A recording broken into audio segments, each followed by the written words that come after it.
안녕하세요 친구들. 한 주 평안하셨어요? 다 같이 사도신경으로 신앙 고백하시고 예배 드리도록 하겠습니다. 전능하사 천지를 만드신 하나님 아버지를 내가 믿사오며 그 외아들 우리 주 예수 그리스도를 믿사오니 이는 성령으로 잉태하사 동정녀 마리아에게 나시고 본디오 빌라도에게 고난을 받으사 십자가에 못 박혀 죽으시고 장사한 지 사흘 만에 죽은 자 가운데서 다시 살아나시며 하늘에 오르사 전능하신 하나님 우편에 앉아 계시다가 저리로서 산자와 죽은 자를 심판하러 오시리라. 성령을 믿사오며 거룩한 공회와 성도가 서로 교통하는 것과 죄를 사하여 주시는 것과 몸이 다시 사는 것과 영원히 사는 것을 믿사옵나이다. 아멘. 나같이 찬송가 25장 면류관 벗어서 1절 3절을 부르시겠습니다.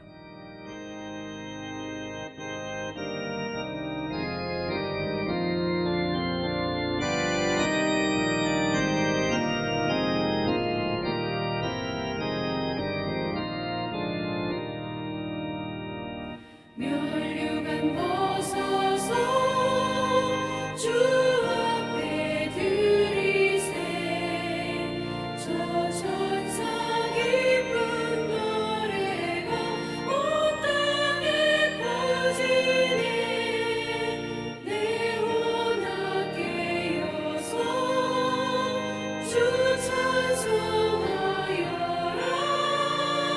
온 백성 죄를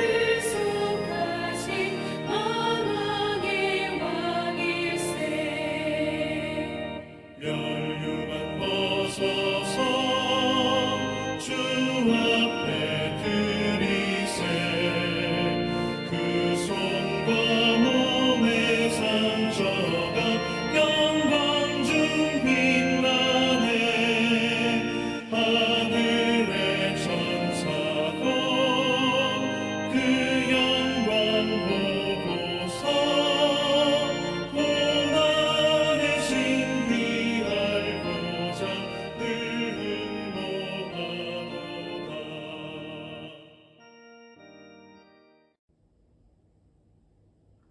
오늘 말씀은 누가복음 13장 1절로 5절입니다.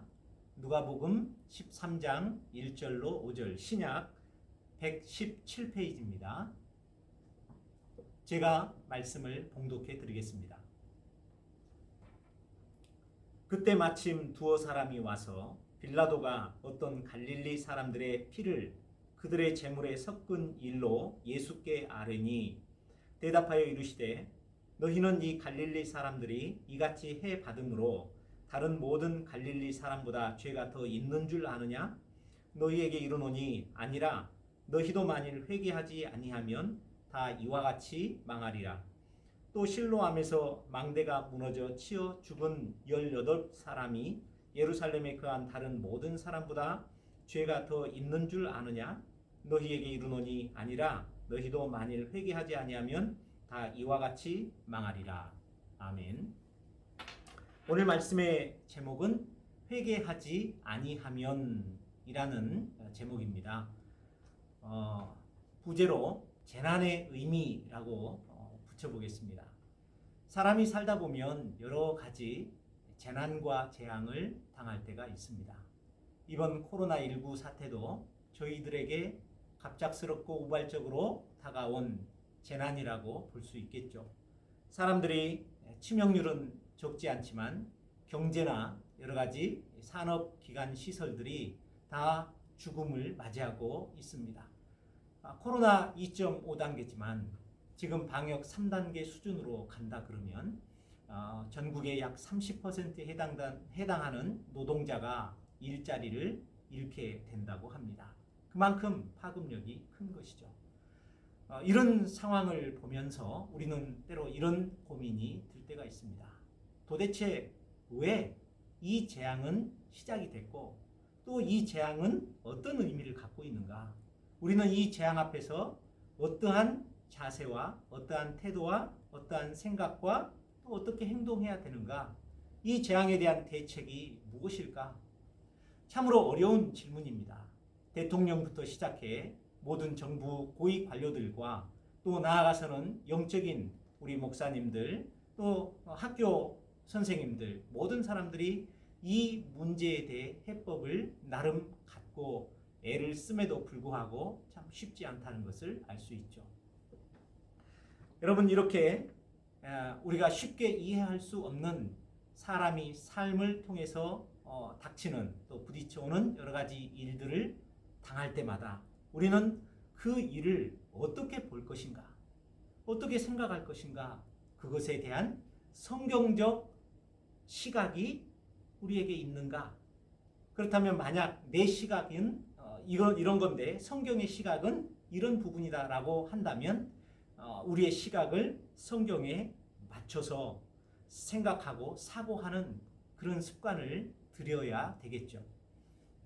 오늘 누가복음 13장 말씀에는 두 가지 사건이 나옵니다. 첫 번째 사건은 1절을 보십시오.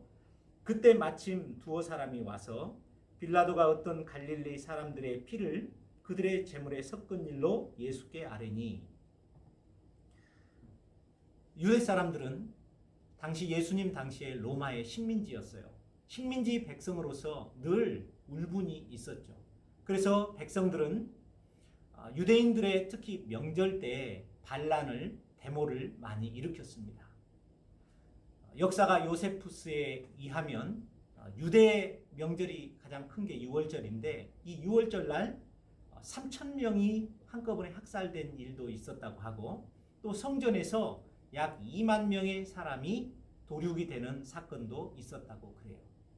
그 중에서도 특별히 유대 사람들 중에서도 이 갈릴리 지방은 좀 변방인데 이 변방 사람들의 기질이 좀 셌었던 것 같습니다. 이 사람들이 유다 지방, 그러니까 수도죠, 예루살렘 안에 있는 성전에 와서 아마 명절에 데모를 일으켰는데 총독이 로마에서 파송한 빌라도였죠. 그 빌라도가 보낸 군대에 몇 명이 무참히 살해된 사건이 발생했습니다. 그런데 이 살해가 됐을 때 그 총독 빌라도는 이렇게 지시를 했죠. 그 사람들의 피를 너희들이 바치는 제물에 섞어버려라. 그러니까 하루아침에 선민의 백성으로 살다 피를 흘려 죽었는데 그 피를 하나님께 제물을 바치는 그 짐승들하고 섞어버린 거예요. 여러분, 사람의 피가 짐승하고 섞였다 생각해 보세요. 그리고 그 사람들이 너무 억울하게 죽었다 생각해 보세요. 얼마나 큰 분노가 일어났으며 빌라도에 대해서 대항하고 싶었겠습니까? 그러나 아무도 빌라도의 권세 앞에 대항할 수가 없었습니다. 자, 이런 사건이 일어났을 때 사람들은 어떻게 대처해야 될까요? 집에 가서 골머리를 싸매고 언제, 어느 때 몇 명을 조직화해서 데모를 일으키자, 이렇게 정치적이고 또 독립운동을 펼치는 일로 나타날 수도 있겠죠. 또 한편 그 시대를 바라보는 영적인 지도자들, 종교 지도자들은 또 어떻게 이런 사태를 해석을 했을까요? 그리고 우리 예수님은 어떻게 바라봤을까요? 참으로 이 문제를 이해하기도 풀기도 어려운 부분이죠. 근데 2절과 3절을 보면 이때 많은 사람들의 생각을 엿볼 수가 있어요. 2절과 3절을 보십시오. 대답하여 이르시되 너희는 이 갈릴리 사람들이 이같이 해 받음으로 다른 모든 갈릴리 사람보다 죄가 더 있는 줄 아느냐? 너희에게 이르노니 아니라 너희도 만일 회개하지 아니하면 다 이와 같이 망하리라. 갈릴리 사람들이 이같이 해를 받은 것이 그 사람들이 특별히 죄가 많아서 그랬을까라고 사람들이 생각했던 것 같아요. 예수님은 그게 아니라고 그러죠. 사람들의 생각에 일단을 엿볼 수 있는 것인데 사람들은 보통 이런 생각을 하는 것 같습니다. 많은 재앙이 발생했어요. 이번에도 코로나 사태가 있을 때 한국에는 홍수 사태가 났어요. 산사태도 일어나고 많은 사람이 묻히기도 하고 떠내려가 죽기도 했습니다. 춘천 의암호에서 실종된 경찰들도 있었죠. 그때 우리는 우리 일이 아니기 때문에 좀 먼 발치에서 그 사건을 바라보면서 이런 생각을 하죠. 저 사람들은 뭔 죄가 많아서 저렇게 죽었을까? 그러면서 은근히 나는 그렇게 죽을 만한 큰 죄가 아니다. 다시 말해서 나는 조금 괜찮아. 라고 자신의 의인됨을 생각하기도 하죠. 그런데 예수님은 이렇게 생각하는 사람들에게 아니야. 그 사람들이 갈릴리 다른 사람들보다 더 죄가 많아서 죽은 게 아니야. 라고 이야기를 하시는 거예요. 때로는 왜 오는가에 대해서 사람들은 이렇게 이야기를 합니다. 성경도 물론 이게 인간의 죄 때문에 온다라고 보는 관점이 있어요. 하지만 모든 재난과 재앙이 다 죄 때문에 비롯된다. 그게 원인이다라고 이야기하지 않습니다. 예를 들면 성경의 욥기서에 나오는 욥은 사실 하나님이 보실 때 거의 퍼펙트한 사람이었다고 기록이 되어 있어요. 그가 의인이었다는 소리가 아니라 그 당시에 하나님의 말씀을 준행하고 하나님의 말씀을 실천적으로 잘 살고 있었던 사람이죠. 그 사람은 복을 받았으면 받았지 재앙을 당할 리 없지만 그는 하루아침에 엄청난 재앙을 당합니다. 자식들이 다 죽고 자신의 집도 전부 다 불에 타고 없어져 버려요. 이게 과연 그 사람의 죄 때문일까요? 그렇지 않다는 거죠. 친구들이 와서 뭐라고 하냐면 야, 너 숨겨놓은 죄 있지? 그거 회개해. 우리 모르는 죄가 있어서 하나님이 너에게 이런 재앙을 주셨던 거야. 그래서 친구들의 관점과 그 말을 듣고 있는 욥은 매우 억울한 심정이 있었었죠. 사람들의 시각은 그랬다는 거예요. 또 우리 베드로서 1장에 보면 사도 베드로가 사람들, 그러니까 신자들에게 그런 권면을 하는데 너희들이 받은 지금의 여러 가지 예수를 믿는 고난 중에 핍박이나 환난이 너희들에게는 참 감사한 일이고 기뻐해야 될 일이다. 여러분 어려움과 환난과 재앙이 기뻐하고 감사해야 될 일일까요? 그렇지 않죠. 근데 사도 베드로는 그런 이야기를 해요. 뭐라고 하냐면 이런 환난과 재앙은 불로 연단하여도 없어질 금보다 더 괜찮은 게 여러분 앞에 있는 어려움이나 고난들이다. 이렇게 이야기를 하는 거예요. 왜요? 그게 우리를 더 연단케 하고 하늘나라에 대한 소망을 바라보게 해서 훗날 예수님께서 주실 그 영광의 면류관을 얻을 수 있기 때문이다. 이렇게 이야기를 하시는 거죠. 자, 그렇다면 이런 재앙이 다 죄로 인한 것만은 아니다라는 사실을 알 수가 있어요. 또 한 사건이 있었습니다. 4절을 보시면 또 실로암에서 망대가 무너져 치어 죽은 18사람이 예루살렘에 거한 다른 모든 사람보다 죄가 더 있는 줄 아느냐? 너희에게 이르노니 아니라 너희도 만일 회개하지 아니하면 다 이와 같이 망하리라. 실로암 망대가 세워졌습니다. 그런데 이 실로암 망대를 세우는 자금이 성전에 비축해 놓은 하나님의 금고에서 빼낸 돈이라고 해요. 그 돈으로 실로암 망대를 지었는데 그 짓다가 무너졌어요. 그래서 18사람이 죽었습니다. 많은 사람들은 이렇게 생각했어요. 하나님의 돈을 함부로 썼으니 그걸로 망대를 지었으니 저 사람들은 죄가 있는 거지. 다 자기 죄 때문에 죽은 거야. 이렇게 생각을 한 거예요. 그런데 예수님의 시각은 어떻습니까? 아니다. 그 사람들이 예루살렘에 거한 다른 모든 사람들보다 죄가 더 있는 줄 아느냐? 그렇지 않다. 자, 여기서 앞의 사건과 뒤의 사건은 두 개 다 똑같은 재앙이지만 앞의 사건은 인재라고도 볼 수 있겠고 뒤의 사건은 이제 재난이라고도 볼 수, 자연적인 재해라고도 볼 수 있겠죠. 요즘은 사람들이 대부분 천재지변은 있지만 이걸 어떻게 잘 관리하느냐에 따라서 인재가 될 수도 있다라는 시각 속에 인재로 몰아가는 시각이 많이 있는 것 같아요. 그러다 보면 대부분의 원인 탓은 사람에게 또 관리자 공무원들에게 돌리기 쉽고 그 문제를 푸는 데 있어서도 사람들을 경질하거나 추후에 잘 관리를 하면 되겠지라는 차원에서 이 문제를 바라보고 끝내기가 쉽다는 겁니다.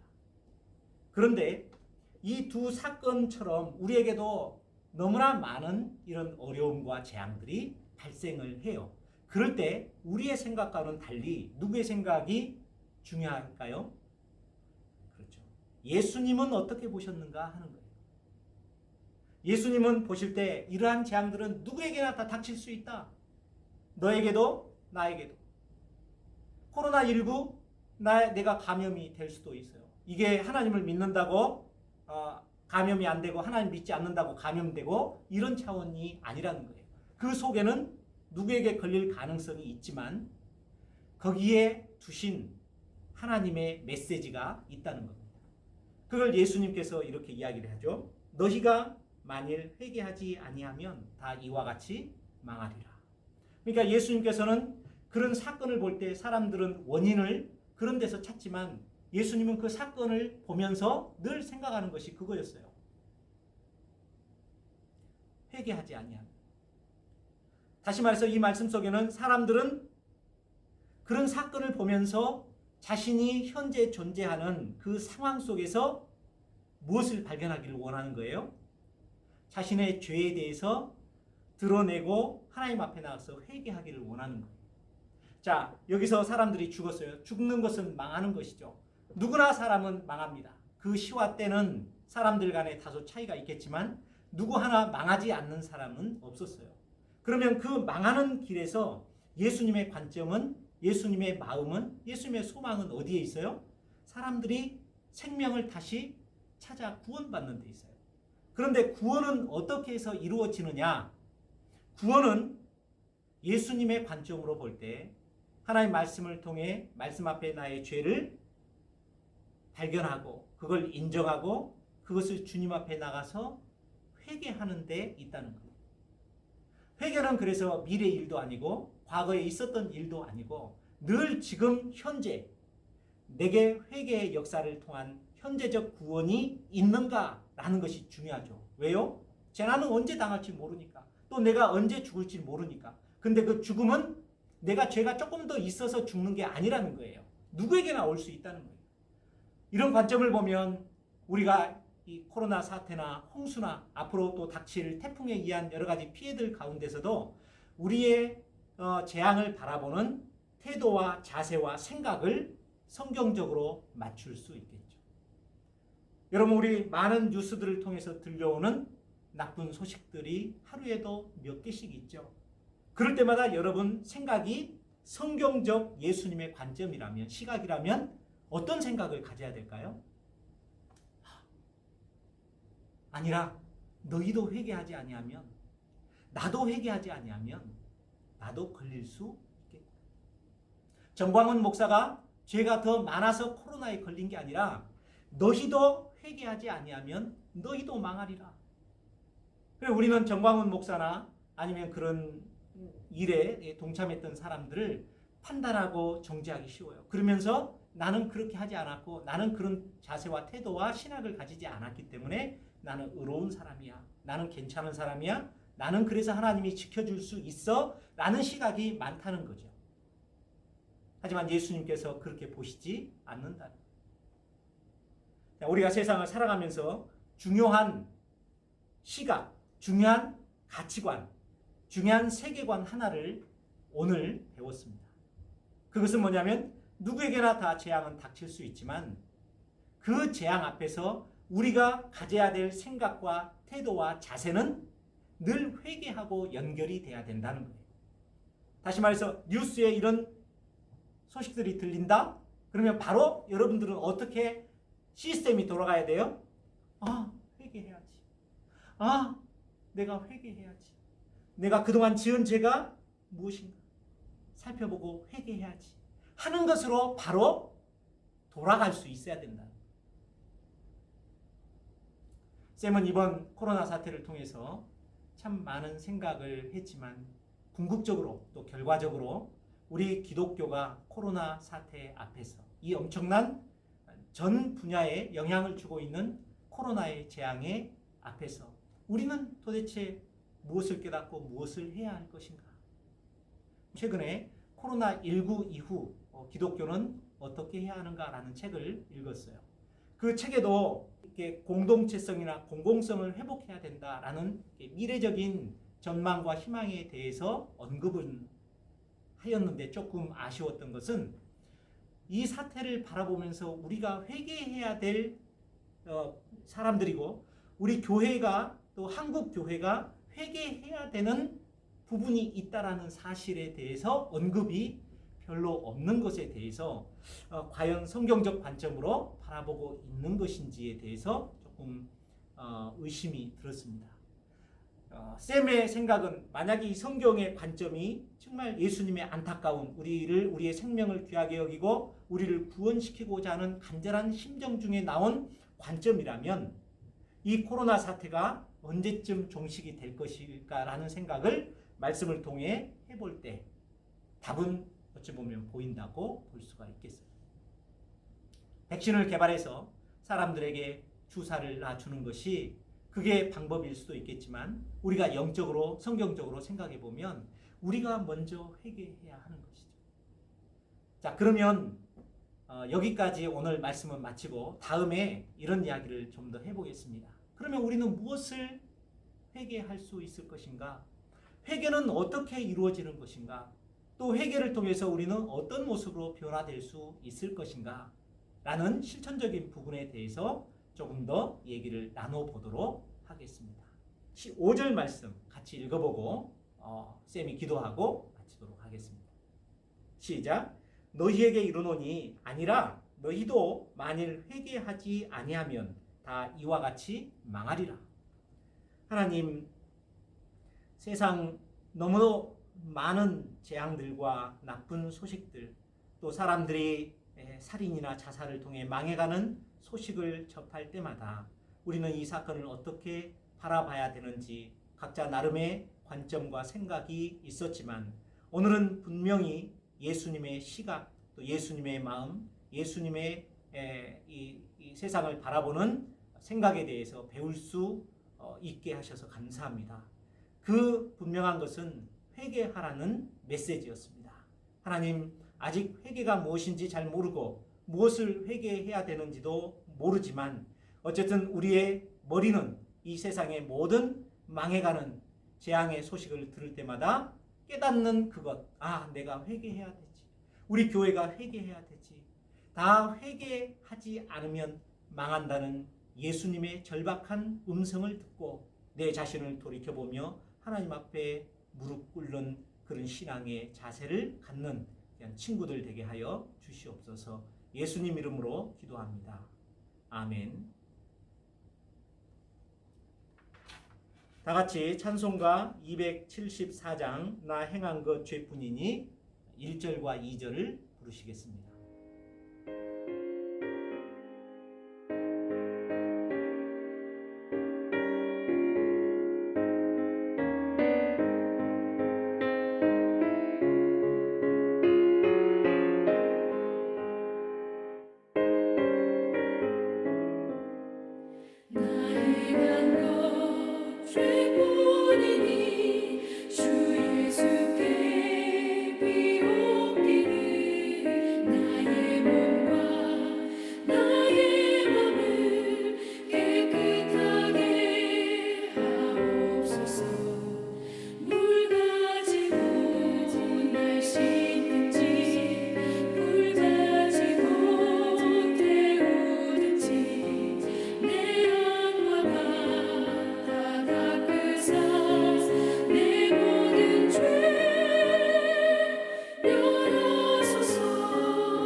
축도하겠습니다. 이제는 우리를 위해 회개하라 명령하셨던 예수 그리스도의 크신 은혜와 우리의 회개를 용서하시기 위해 십자가에 달려 독생자를 내어주시기까지 우리를 사랑하신 하나님 아버지의 크신 사랑과 오늘 또 말씀을 통해 회개하지 않으면 누구나 다 멸망할 수밖에 없다고 말씀을 깨닫게 해주시는 성령님의 역사가 이제 세상의 재앙을 바라볼 때마다 예수님의 시각으로 자신을 돌아보며 회개하기에 힘쓰고 회개하고자 결단하는 사랑하는 우리 고등부 친구들과 선생님들 위해 이제부터 영원토록 함께 있을지어다. 아멘.